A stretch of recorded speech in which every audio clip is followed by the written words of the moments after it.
আমি ওলি মানবো না। হয়তো ভাই আমি দুইটা ওলির নাম বলবো, তোমাকে মানবা কিনা দেখো। একটা নাসিরউদ্দিন সিপাহ সালা।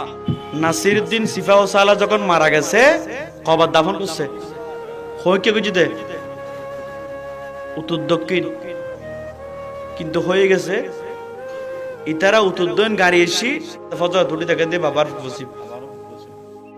নাসিরউদ্দিন সিপাহ সালার মাজার এখনো আছে, বকফসিম বনফুত এখনো সময় আছে উদ্বোধন করে দে। এলে যদি কমাতে থাকে ওলির মাজারের সামনে দিয়ে কি হই দে, ইবে তো মরে গিয়ে মারিল্লা ডাইরেক্ট মিশি গিয়ে ইবের এটা কিল্লে ইস্তেমু দো দো এনে লাতি মাজি তো হওয়াত গিয়ে দে। আয় আসি না তুই তোর দেখাই দে রে আইজে ভাই ফুতি বের কাটি নাম করে তোরে আয় কিয়ামত পর সময় দিলাম ইবের ঠ্যাঙ্গান খবর ঢুকাই দে। আইয়ব কুর্তি পা এখনো বাইরে আছে, সাহস থাকলে পা ঢুকাই দিবা।